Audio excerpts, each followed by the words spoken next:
alhamdulillahilladzi da'ana ila daris salam wa hadana ila siratal mustaqim wa ala alihi wa sahbihi ajma'in. Amma ba'd. Yang kami hormati Dewan Hakim yang adil dan bijaksana, hadirin sebangsa dan setanah air yang berbahagia. Hadirin tahu tidak kenapa Indonesia dikatakan negara yang unik, menarik, dan diminati di seluruh dunia? Jawabannya adalah karena negara kita ini dipenuhi dengan berbagai keberagaman. Mulai dari keberagaman suku, adat istiadat, bahasa, budaya, bahkan tempat tinggal pun terpisah-pisah di ribuan pulau. Betul? Betul. Namun saudaraku, walaupun kita hidup dengan penuh keberagaman, tetapi bangsa kita berhasil menyatukan perbedaan tersebut dalam sebuah sistem yang dinamakan demokrasi. Demokrasi ini adalah dari rakyat, oleh rakyat, dan untuk rakyat. Apa maksudnya, hadirin? Maksudnya adalah rakyat diberikan kepercayaan sepenuhnya untuk menentukan nasib mereka sendiri. Namun hadirin, bagaimana yang terjadi jika egoisme seseorang membuat tidak menghargai pendapat orang lain? Bagaimana jika hak seseorang untuk berpendapat malah menjadi ancaman bagi hak orang lain? Bukankah itu sedang terjadi saat ini? Jika ini memang terjadi, hadirin, maka cita-cita demokrasi yang diimpikan di negeri ini akan runtuh seruntuh-runtuhnya. Pada kesempatan yang penuh dengan ukhuwah ini, tergugah hati kami bertiga untuk menyampaikan sebuah syarahan Al-Quran dengan judul Etika Berdemokrasi dalam Perspektif Al-Quran. Sebagai rujukan, mari kita simak serta hayati firman Allah di dalam Al-Quran surah Al-Hijr ayat 28 sampai 29 yang berbunyi:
Ingatlah ketika Tuhanmu berfirman kepada malaikat, sesungguhnya Aku akan menciptakan seorang manusia dari tanah liat kering, dari lumpur hitam yang dibentuk. Maka apabila aku telah menyempurnakan kejadiannya,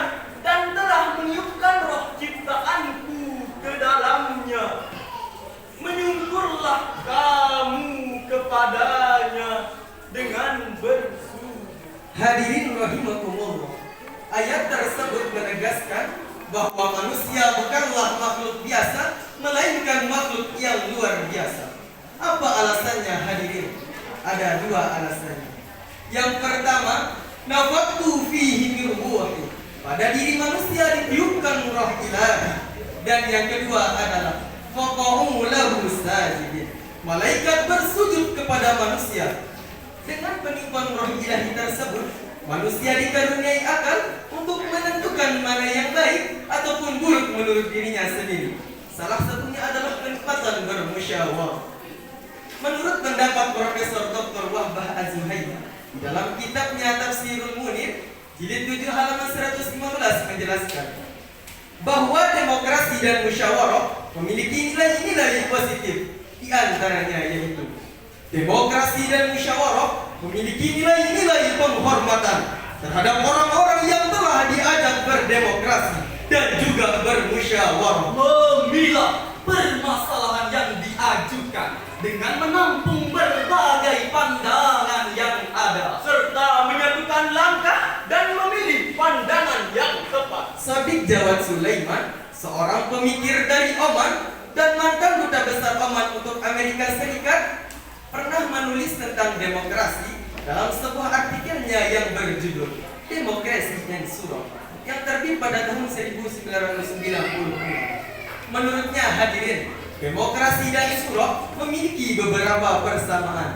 Yang pertama, sama-sama menganggap bahwa pertimbangan kolektif lebih baik daripada pertimbangan individual. Yang kedua, sama-sama menganggap pertimbangan mayoritas cenderung lebih komprehensif dan akurat dibanding pertimbangan minoritas. Yang ketiga, sama-sama menganggap semua orang memiliki hak dan tanggung jawab yang sama. Lalu hadirin, bagaimanakah Al-Quran berbicara tentang etika berdemokrasi? Sebagai jawabannya, mari kita simak serta hayati firman Allah di dalam Al-Quran surah Asy-Syura ayat 37 sampai 38 yang berbunyi, walladzina yajtanibuna kaba'irul itsmi wal fawahish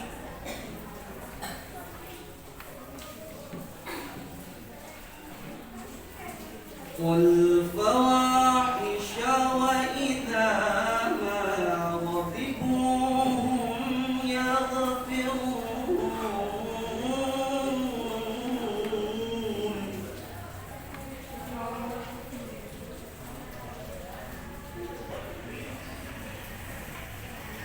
والذين استجابوا لربهم وأقاموا الصلاة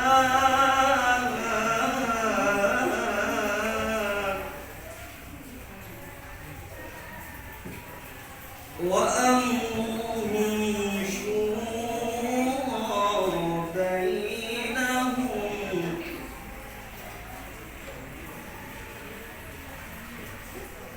ومما رزقناهم ينفقون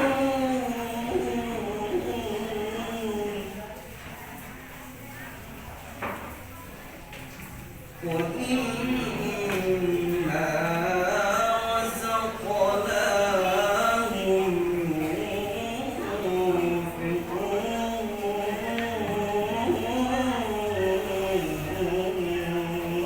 ينفقون صدق الله العظيم. Kenikmatan itu juga lebih baik dan lebih kekal bagi orang-orang yang menjauhi dosa-dosa besar dan perbuatan-perbuatan keji. Dan apabila mereka marah, segera memberi maaf. Juga lebih baik dan lebih kekal bagi orang-orang yang menerima, mematuhi seruan Tuhan dan melaksanakan sholat.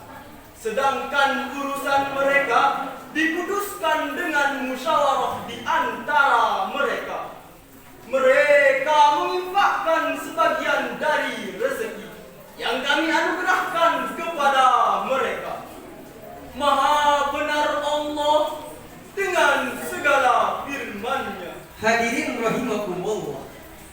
kata syura hanya terdapat pada ayat ke-38 pada surah Asy-Syura.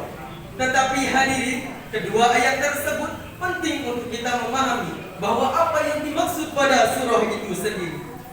Pada ayat ke-37 dan ke-38, Allah ingin menekankan bahwa ada kenikmatan yang besar yang ingin Allah berikan kepada manusia. Ketika manusia menjauhi dosa besar, menjauhi perbuatan keji, memberikan maaf, mematuhi perintah Allah, bermusyawarah dan menginfakkan sebagian dari rezekinya, maka itu kebaikan dan kekal bagi mereka. Hadirin rahimakumullah, hal yang menarik pada ayat ini, pasti Allah sudah mengetahui bahwa dalam berdemokrasi dan juga bermusyawarah akan ada pertarungan ego dan kepentingan, baik itu antar individu maupun antar golongan. Maka dari itu hadirin, Allah menggariskan etika berdemokrasi dan juga bermusyawarah. Di antaranya yaitu alladzina yajtanibuna kaba'iral ismi wal fawahish, menjauhi dosa besar dan perbuatan keji. Semua dosa yang melukai sama manusia tergolong dosa besar dan perbuatan keji. Salah satunya adalah fitnah, di mana fitnah dianggap lebih kejam daripada pembunuhan. Na'udzubillahi min dzalik. Dan Allah menggariskan etika selanjutnya. Wa idza ma ghadibuhum yaghfirun. Apabila mereka marah, segera memberi maaf.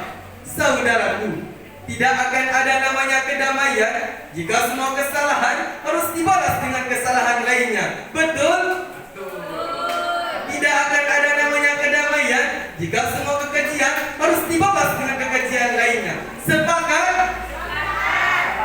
Maka dari itu hadirin, harus ada dari ujung semua kekacauan, yakni meminta maaf, memberikan maaf, dan saling memaafkan. Betul hadirin? Betul.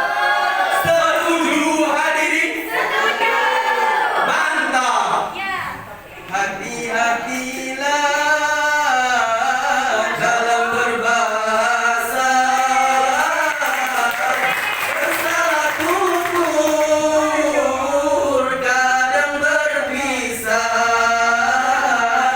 berbeda pilihan itu hal biasa. Mari dijaga persatuan bangsa. Dalam berdemokrasi gunakan etika agar terjaga kedamaian kita. Setuju hadirin? Setuju. Hadi Tenang sudah menyampaikan. Sekarang kita ambil kesimpulan. Yang pertama, demokrasi dan musyawarah merupakan nikmat dan karunia dari Allah Subhanahu wa taala. Yang kedua, etika berdemokrasi dalam perspektif Al-Qur'an adalah bagaimana demokrasi dan juga musyawarah tetap menjadi nikmat bagi seluruh manusia dan tidak berubah menjadi bencana. Ketika berdemokrasi tidak lagi menjadi cara manusia memanusiakan manusia, tetapi telah berubah menjadi ajang perebutan kekuasaan semata. Seperti sekelompok binatang buas yang sedang memperebutkan sebuah daging. Inilah hadirin yang akan merusak demokrasi itu sendiri. Betul kan hadirin? Betul. Sendu Baya indah dan asri, kecamatannya elok dan juga nyaman. Mari beretika dalam berdemokrasi untuk menuju Nusantara berkeadaban. Mungkin hanya ini yang dapat kami sampaikan. Sekian dari kami. Wallahu